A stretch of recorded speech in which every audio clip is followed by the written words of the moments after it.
after service and go home the same people we came as. Let's get that straight. Okay? Prasadam is the knowledge that we get to transform our lives.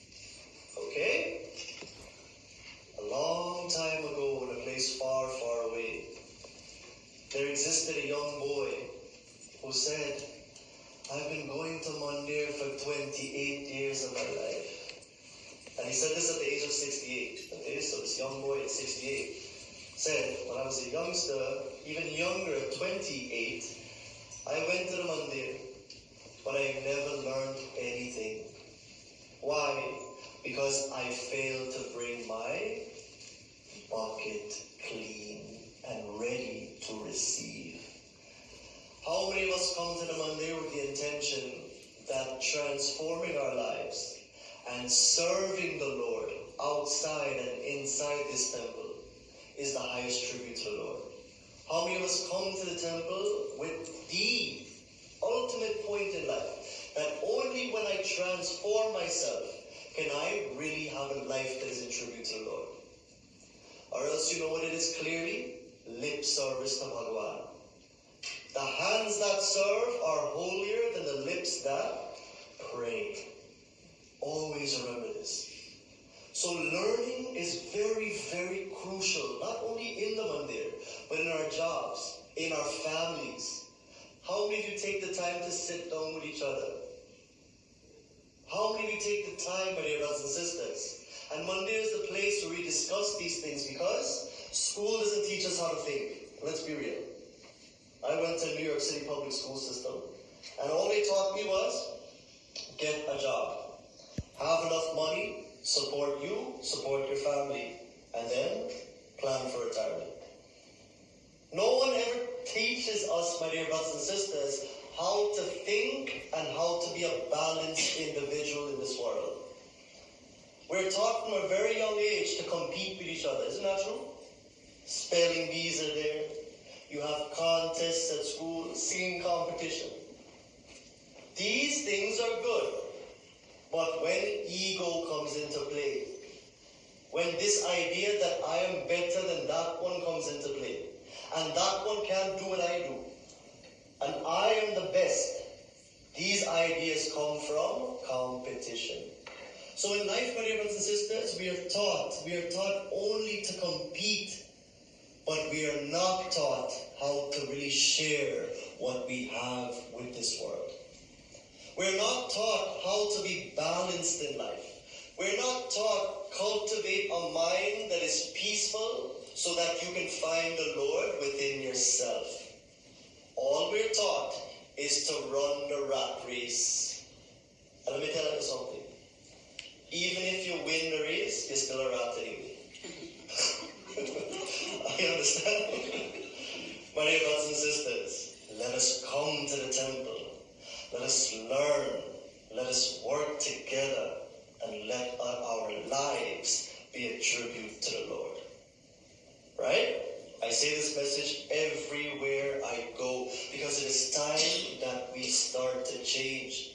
How many times have we come to the temple and we leave the same anxious people we were when we come? Not here in particular. Don't think I'm talking about here. My message is worldwide. And I tell the people at Bhubaneswar Mandir in New York the same thing. When I go to England, I tell them the same thing. When I go to Madrid and give a message, the same thing. When I go to San Diego and give a message, the same thing.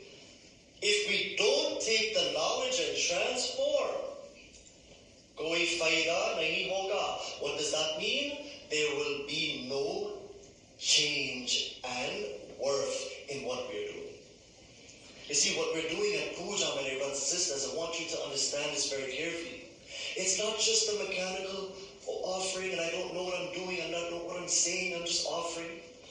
Doesn't matter what is being chanted, that is not the idea.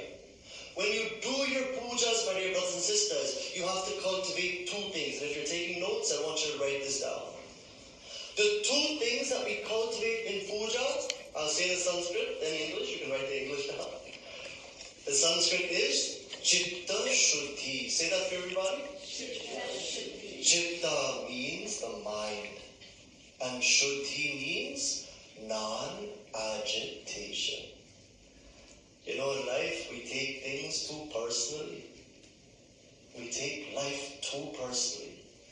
someone tries to correct us and we're ready to pelt that person with stone. You know, in corporate America, constructive criticism is meant for growth. But if you try to correct someone who's immature, guess what? They will never ever respect you for your constructive input. My dear brothers and sisters, the world we live in is like this. And this is why there's so much hate, so much division. But at the end of the day, it doesn't matter who you are in this world. Allah began to go crematorium. Everybody. Allah began. Every single body. And everybody in the world. So growth, my dear brothers and sisters, is very important. You know why? Because if we leave this world without growing, we have to come right back to learn the same lessons we didn't learn in this life. So the key is, Chitta Shuddhi, what does it mean? It means having a mind that is non-agitated. Taking life not too personally, but knowing as long as I have that life breath within me, I will continue to grow and I will continue to serve and elevate everyone to that level. This is life, my dear brothers and sisters. We sometimes use this intellect, as I said yesterday. We sometimes use this boss that we have been born with, not to employ this mind the right way, but to have what is called a disintegrated personality. You know what disintegrated personality means? When my mind takes me into this bottom realm of existence, object seeking happiness, as we saw yesterday, objects can never bring me happiness. Why? Because everything is, fill in the blank, changing. So tell me something, I want a permanent job. Everybody who graduates school, who here wants a permanent job? Raise your hand. Many people. When I graduated university, I wanted a permanent job. In this world that we live in, nothing is permanent. So the question therefore is, my dear brothers and sisters, if I exist, if my mind falls in love with the world of change, what will happen to my mind subsequently? Tell me. My mind will begin to, F means feel, all sorts of emotions that will take me on an emotional roller coaster from birth till death. People complain about their children all the time in New York City. Oh, Bhagavan, my child do this, my child do that, my child left house at 16 years old, my child not married yet at 50. First of all, you shouldn't force any child to get married. Only God knows when that time will come. And when you're single, you have less worries. That's besides the point. Number 2, my dear brothers and sisters, every child comes into this world with their, tell me? Julie G, what is it? And what does vasanas mean? Come on. Anybody? What is it, Anna? Your likes and dislikes. Very good. Both of you in the class, you did very well. So vasanas mean what? Our likes and dislikes that we've come into this world with. Our mind, my dear brothers and sisters, is pre-programmed. It is pre-programmed by a power that we cannot perceive, by a power that we can't even imagine, by a power that doesn't have any name or form. It is a power that exists within and without me. So when I do my puja, my dear brothers and sisters, understand this point. Puja is prayer. What does the word puja mean? It comes from the Sanskrit root puj. Puj means to worship. But what is worship? Is worship just agarbati and parsa? Worship, my dear brothers and sisters, is when we do our puja, we are promising the Lord to begin to do upasana. Say that word from everybody. Upasana. Upasana. Again. Upasana. Upasana means when I begin to see my Lord everywhere at every time. Bahunam janmanam ante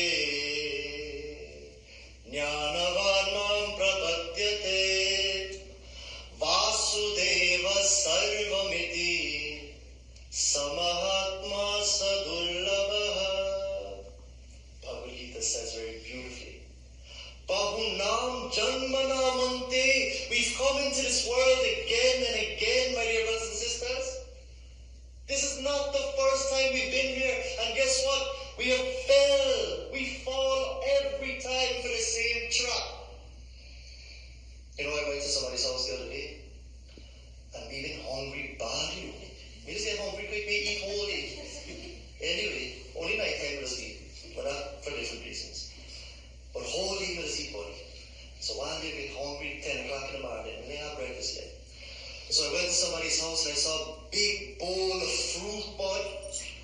Big bowl, orange, you get mango, nice big mango, watermelon.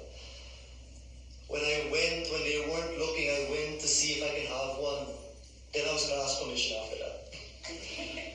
You know when I touched the fruit? Oh, buddy, plastic. It's plastic. I mean, say, I was very happy I went there to see the fruit. When we reached the fruit now, oh, Bhagwan, my mouth, I mean, trying to touch the fruit plastic. What do you think happened to me now? Disappointed, and my hunger was not quenched. How many of us go into this world, my dear brothers and sisters? We take our mind into this world thinking that the people, places, and things will bring us happiness. But then we get into the situation now, and we found out that there is no happiness there. This is the sad state of affairs, my dear brothers and sisters, that we've been born with. It has happened again and again and again. This same soul, as we saw yesterday, this same soul has reincarnated again and again to learn a lesson in life.